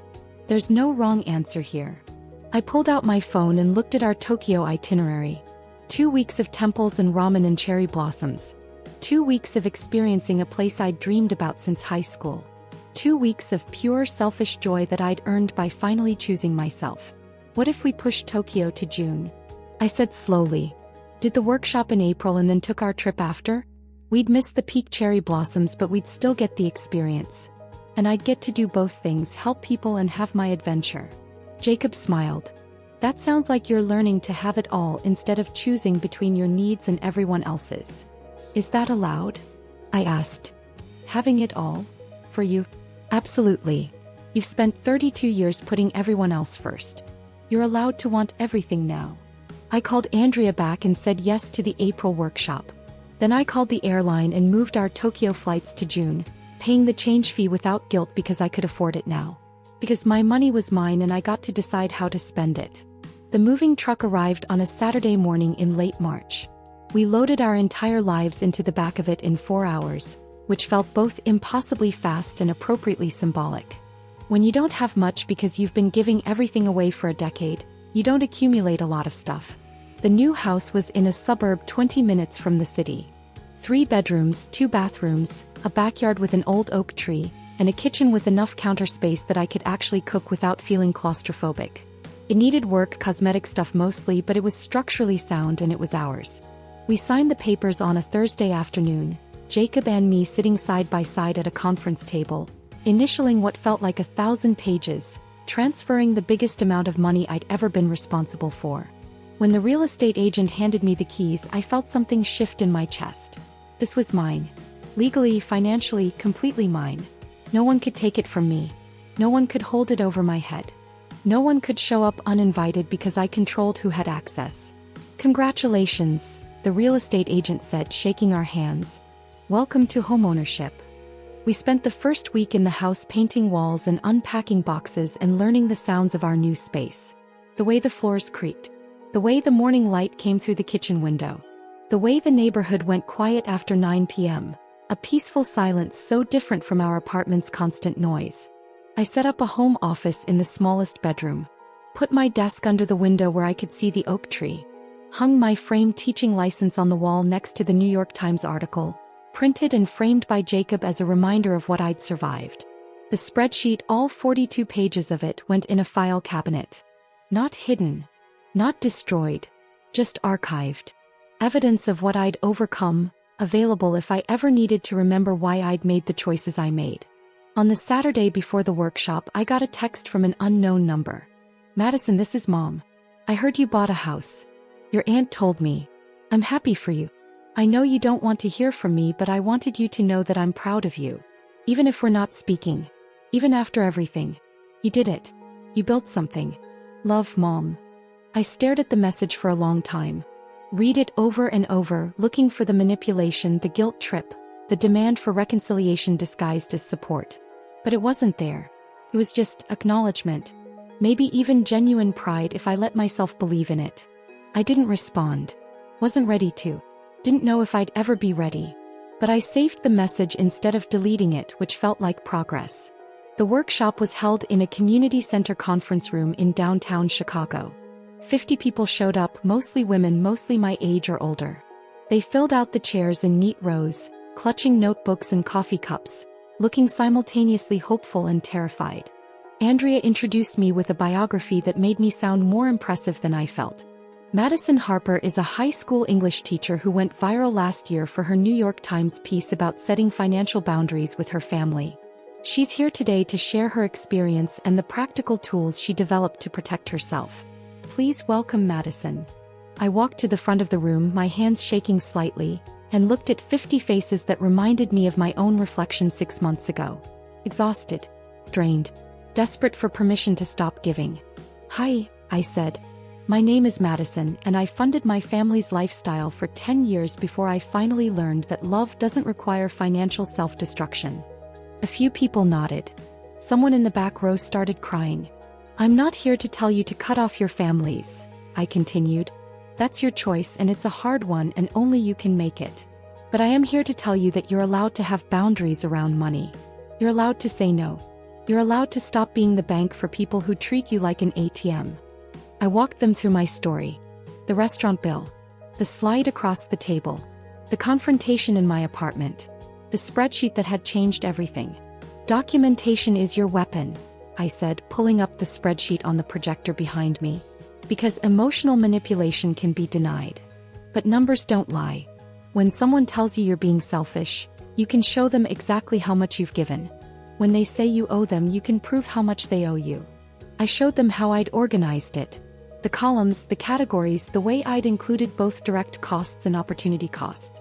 The way I'd turned years of guilt into data that couldn't be argued with. The ghost ledger is just as important as the financial one, I explained. Because they don't just take your money. They take your time, your energy, your peace. Document that too. Write it down. Make it real. Because when you can see the full cost of these relationships, it's easier to decide if you want to keep paying. For 3 hours, I talked and they listened and asked questions and shared their own stories. The woman whose mother had stolen her identity and opened credit cards in her name. The man whose brother had borrowed $50,000 for a business that never existed. The daughter who'd been paying her parents' mortgage for 5 years while living in a studio apartment and eating ramen. Each story was different. Each story was the same.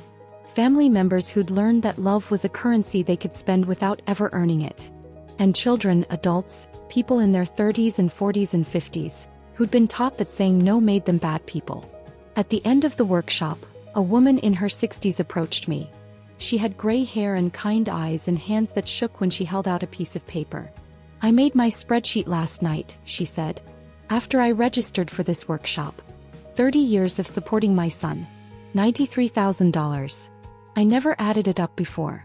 I was too scared to know. Are you going to show it to him? I asked. I don't know yet, she said. But I know I'm not giving him any more. I know the account is closed. And that's because of you. Because you showed me it was possible. He hugged me. This stranger who'd spent $93,000 learning the same lesson I'd learned for 42. We stood there in the emptying conference room, two women who'd survived being loved by people who confused affection with extraction, and I felt something I hadn't expected. Purpose. On the drive home, Jacob asked how it felt. Weird, I said. Good weird. Like my pain actually meant something. Like maybe going through it wasn't completely pointless if it helps other people avoid it. You're helping people, Jacob said. That's what good teachers do. A week later, I got an email from Andrea. 3 people from the workshop had come to her office asking for help setting legal boundaries with their families. 2 had filed small claims cases to recover money. 1 had gone no contact and wanted help drafting a cease and desist letter. You started something, Andrea wrote. People are taking action. They're protecting themselves. You did that. I printed the email and put it in my file cabinet next to the spreadsheet. Evidence that the worst experience of my life had become something useful. That my refusal to keep being used had given other people permission to do the same. Tokyo in June was everything I dreamed it would be and more.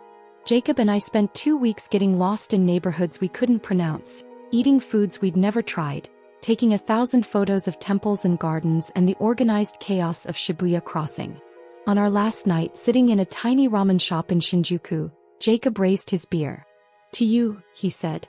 To the woman who learned that she was worth more than her bank account balance. To us, I corrected. To the life we built by refusing to fund someone else's. We clinked bottles and I thought about the journey from that restaurant bill to this moment. 6 months. Half a year. Enough time to move, to buy a house, to save money, to help other people, to plan a trip and actually take it. Enough time to learn that the opposite of family obligation isn't loneliness.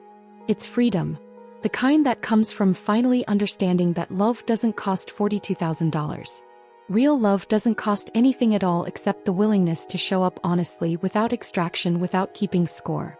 And if the people who claim to love you can't do that, if they can only value you for what you can provide rather than who you are, then maybe they don't actually love you. Maybe they just love your utility. I came home from Tokyo to find a letter waiting on my front porch. My mother's handwriting again. This time I opened it immediately. Inside was a check for $1,200 and a note. This is 1 month of the phone bill. It's not everything. It's not even close.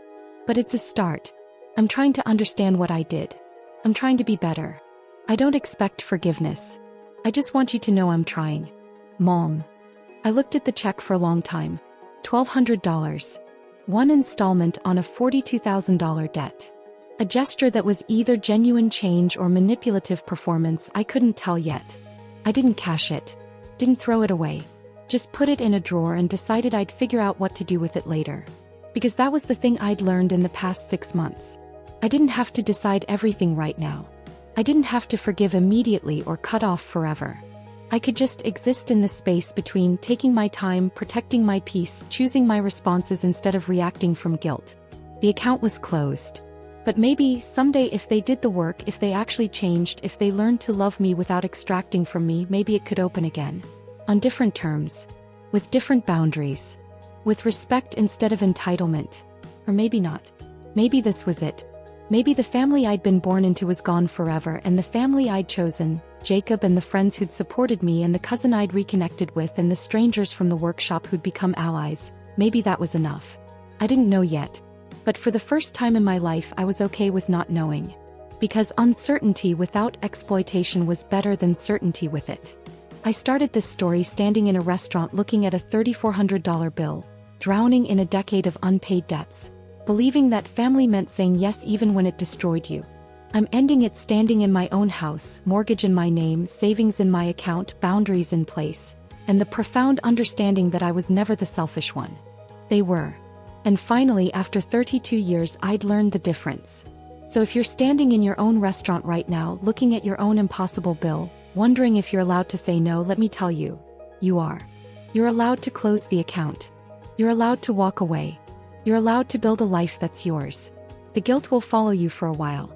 The voices in your head will sound like your parents telling you you're selfish. But eventually those voices get quieter. And what's left is just you living a life that finally belongs to you. That's not revenge. That's not cruelty. That's just survival. And you deserve to survive.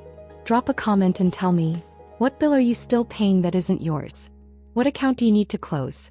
Because I promise you, there's a community of people who've done what I did, who've chosen themselves, who've survived their family's anger and built beautiful lives anyway.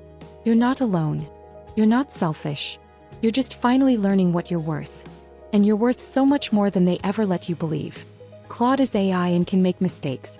Please double-check responses.